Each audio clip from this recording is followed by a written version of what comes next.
Hello, this Schoology walkthrough is on shared discussions between classes and courses on your own roster or between courses and classes with other teachers that are in your building. So last week in the newsletter, I was discussing and shared some tips and videos about discussions in Schoology. So this week we're going to talk about shared discussions. So what a shared discussion is if you have multiple courses in your roster and you want to have those classes collaborate together on any topic of your choosing, you can do so and have them to do it in one location and add that to both of your courses and then have all of the students together to be able to see and post with one another. You can also do this between courses that you do not teach. So for instance, if you want to do cross-curricular activities, for instance, if I am an ELA teacher and I am like reading a book that's on someone who was in one of the concentration camps during World War II, and I am going to work with the social studies teacher that they're studying World War II at that time, maybe we're going to work together in some kind of way to have them to do a discussion on what the history class is learning during the war and narrow it down a little bit more with the focus of the students that are in ELA because they are reading firsthand accounts of someone who actually lived during that time and their discussions. It could be something with math and science if you're doing photosynthesis and you have to create some kind of activities that you're doing in science, but you need the math component. Maybe you need some assistance from the math department, and those students you're going to work together. So I'm going to pick one of my classes right here. I'm going to go to, let's do this one. I'm going to click this course, and I'm in materials, and I'm going to go to add materials and add a discussion. This has to be a new activity. You cannot do this with a previous discussion that you've already created and there are posts on it. So it has to start at the beginning like this. So let's say I'm going to choose a social studies class and my ELA class, and we're going to have a collaboration discussion, and I would have my instructions here for what I want the activity to be. I can give it a due date, but I need to scroll down a little bit. Sometimes we miss this little row right here, which has a lot of good stuff in there. So what I want to go to is this piece. So in options, I'm going to click on share discussion, click that once, and I can choose any of my classes that I have. It does not work with groups, just in your courses. So I'm going to choose this breakout class that I created just for play around, and I'm going to click create. So once that loads, I'm going to go all the way down to the bottom, and I will locate that here is my social studies and my ELA class. So when I click on this, I'm going to go to edit. Actually, I'll just click here first. And now I will see I can also make posts. I can, if I forgot one of my classes, I can still click here and say, oh, I want to choose these other courses as well.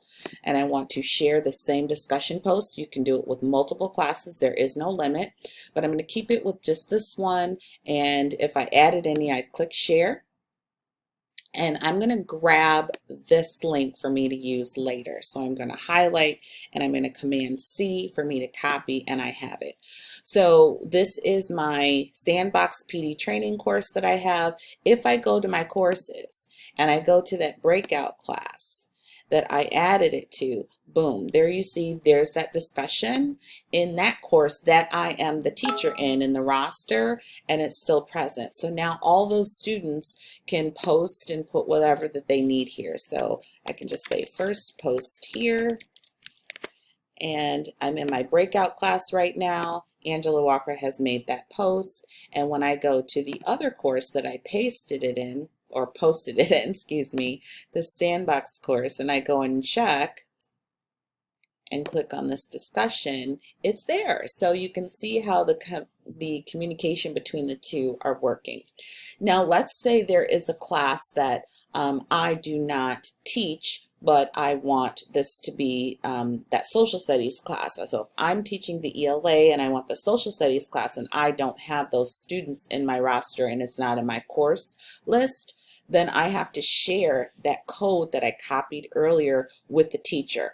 So what will happen is that teacher is going, I'm going to send it in an email or just forward it to them. They're going to get this code, and I'm going to go as the other teacher. Now I'm going to claim, I'll claim this class for me to play around with. So let's say this is my other class, and I want to add that in. So from my materials page, I need to go to this section. So it says add all materials and this little drop down arrow. You're going to click that drop down arrow, go to discussions. You're going to get this portion and you're going to go to options. So now here I'm going to click join shared discussion, and I'm going to post that link. So, and if there's a passcode, like I said, you can add one. You'd enter it in here for them to get back and forth. So I'm going to join this discussion. So now, if you scroll to the bottom, you don't see it. This is the only difference on those pieces that are going to be other classes that you don't teach. You have to teach your kids and for you, because you just are showing what is in your materials you posted. The same location that I went here at that drop down arrow, you have to show your kids all materials, go to discussions, and it shows up there. So that's the only little caveat for the classes that you don't personally teach and you are piggybacking off of someone else's discussion that you're bringing into your course. You just need to make sure that those students know where to go to get that. So drop down arrow, discussions, and it will show up. So I click here as the student or the teacher, and you can still see that now I have a third class basically that is coming into this discussion, but those posts are still visible. One thing to note with shared discussions is that you are not able to grade them. So you can certainly manually add those into your grade book if you wanted to give them some participation points or whatever it is that you are grading them for, but you can still have the power of the shared discussion, but you may not grade it and it goes directly into your grade book like a regular discussion. So that's it. If you have any questions, please feel free to let me know, and I hope you enjoyed this tutorial on shared discussions in Schoology.